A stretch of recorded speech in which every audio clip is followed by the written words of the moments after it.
बिल्कुल लौटेंगे अरुण, और इससे पहले आप देखिए राहुल की जो प्रेस कॉन्फ्रेंस होनी है उससे पहले कांग्रेस नेता उदित राज का भी बड़ा बयान सामने आया है। लोकसभा चुनाव लड़ चुके हैं, ऐसे में उदित राज का कहना है कि आज राहुल गांधी हाइड्रोजन बम फोड़ेंगे। उदित राज का कहना है कि बहुत बड़ा खुलासा होने वाला है। अब ये बहुत बड़ा खुलासा क्या है ये तो प्रेस कॉन्फ्रेंस में स्पष्ट हो पाएगा। फोड़ा जा चुका है और उसी का परिणाम था कि वोट चोर एक नारा देश में बन गया। आज हाइड्रोजन बम राहुल जी फोड़ेंगे, तब देखिए इसका प्रभाव कितना बढ़ता है, राष्ट्रीय अंतर्राष्ट्रीय दोनों स्तर पर जाएगा। तो राहुल जी का प्रेस कॉन्फ्रेंस है और आज हाइड्रोजन बम वो फोड़ने जा रहे हैं। कहने का मतलब कि अब बड़ा घपले का खुलासा करेंगे, तो खुलासा करने के बाद में हम डिटेल दे सकेंगे। तो उदित राज ने क्या कहा सुनवाया हमने आपको। इस वक्त प्रदीप भंडारी भारतीय जनता पार्टी से हमारे साथ फोन लाइन पर जुड़ चुके हैं। प्रदीप भंडारी, राहुल गांधी पहले भी ये कहते हुए नजर आए थे कि हाइड्रोजन बम आने वाला है, बीजेपी वाले सावधान हो जाओ। रिएक्शन क्या है आपका? क्या लगता है क्या करने वाले राहुल गांधी? देखिए, वो जो भी करें उसके बारे में पाकिस्तान को ज्यादा पता होगा, क्योंकि पाकिस्तान के लोग और आईएसआई के एजेंट शाहिद अफरीदी और पाकिस्तान के जितने भी आतंकवादी हैं वो राहुल गांधी को अपना आदर्श मानते हैं। तो इनको राहुल गांधी हाइड्रोजन की बात करे या जो भी कौन से भी बम की बात करे, वो सब पाकिस्तानियों को पता है।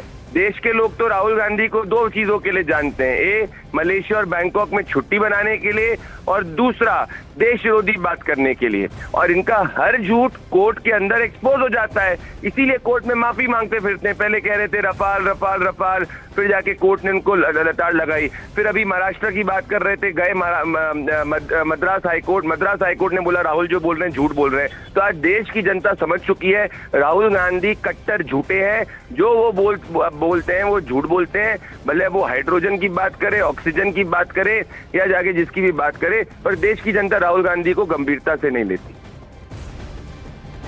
कहां से ये फाइल्स ट्रैक हो रही हैं, ये बॉम्ब्स ट्रैक हो रहे हैं?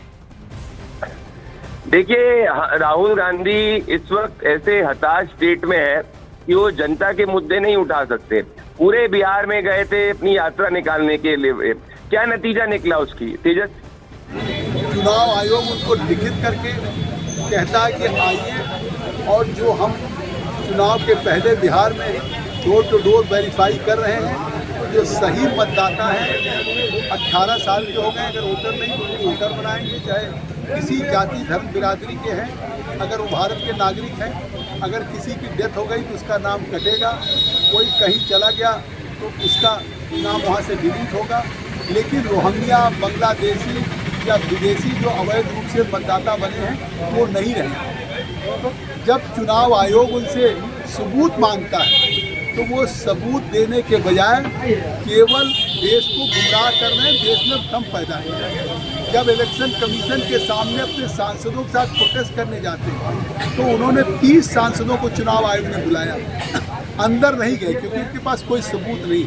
अब वो कह रहे हैं हम हाइड्रोजन बम फोड़ें। उन्हें पता होना चाहिए कि हाइड्रोजन बम नागासाकी हिरोशिमा की तरह से विनाश करता है। तो वो एक नेता प्रतिपक्ष होकर के क्या विनाश की कल्पना करते हैं, या उनके मन में इस तरह से है कि देश को गुमराह करना चाहते हैं? पहले चुनाव हारने के बाद ईवीएम पे ठीकरा फोड़ते थे, अब चुनाव के पहले ही बिहार के पराजय स्वीकार कर लिया और सर के नाम पे जो एक चुनाव का वेरिफिकेशन हो रहा वोट का एक डोर टू डोर, अब उस पर ठीकरा फोड़ है। इससे साफ हो गया कि बिहार का चुनाव हार जाएगा। बताया जा रहा है, कई सवाल भी खड़े हो रहे हैं बीजेपी की तरफ से, बेबुनियाद भी बताया जा रहा है। प्रदीप जी बहुत शुक्रिया हमारे साथ जुड़ने के लिए।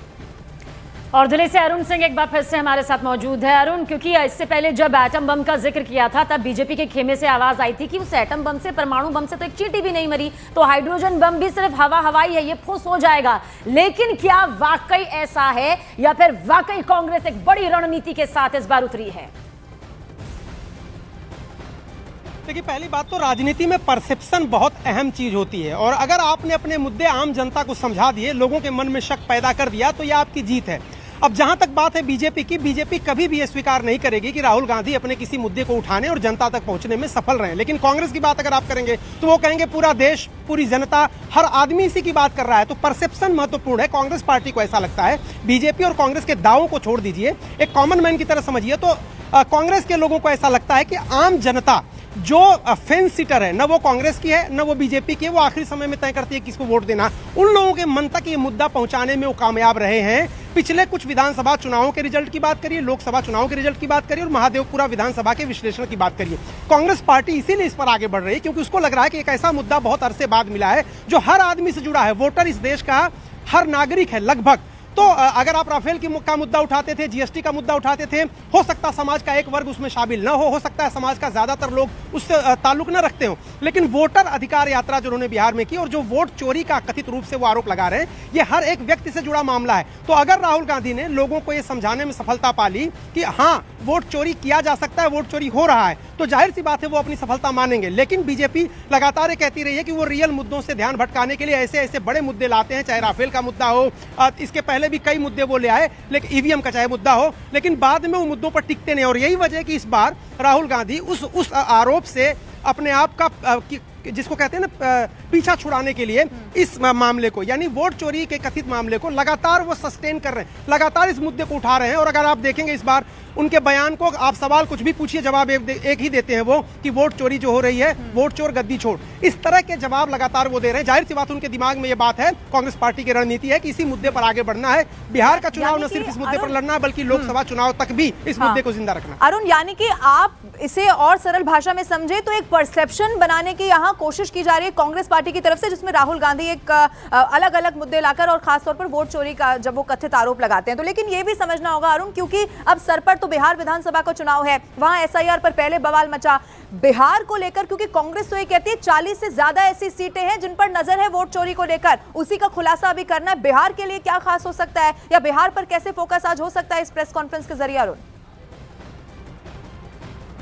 देखिए, पहली बात तो है कांग्रेस पार्टी इस बात से बहुत खुश है और इस बात को वो पोर्ट्रे भी कर रही है, जनता को बता रही कि देखिए 2-3 मुद्दे हमने उठाए थे। एसआईआर का मुद्दा उठाया था सुप्रीम कोर्ट ने, उसमें कम से कम कोशिश की कांग्रेस ने कि 65 लाख जिन लोगों के नाम काटे गए हैं उन सभी के नाम सार्वजनिक किए जाएं। आखिरकार चुनाव आयोग के वो नाम सार्वजनिक करने पड़े। दूसरी बात, आधार को जोड़ा जाए 12वें जो आपके उसका मामला होता है, जो आपकी पहचान का मामला होता है, तो 12वें नंबर पे आधार को भी जोड़ दिया गया। तो कांग्रेस पार्टी ये कह रही है कि जिन मुद्दों को लेकर वो आगे चले थे वो दोनों मुद्दे सुप्रीम कोर्ट ने मान लिए। जहां तक बिहार की बात है, राहुल गांधी ने कहा था कि इस बार बिहार में वोट चोरी नहीं होने देंगे। जाहिर सी बात है, उन्होंने जो जिन सीटों पर हार जीत का अंतर बेहद कम था और बहुत सारी ऐसी सीटें थी, अगर पिछले विधानसभा चुनाव को आप देखें 2020 के, तो जो एनडीए गठबंधन था और महागठबंधन था, दोनों के बीच सिर्फ 12,600-700 वोट का अंतर था। यानी 12,600 वोटों से जीत हार पलट गई और मुख्यमंत्री नहीं बन पाए महागठबंधन के लोग। या तेजस्वी यादव की बात करें तो उन सीटों पर जहां 100 वोट से, 200 वोट से, 500 वोट से, 1000 वोट से हार हुई थी,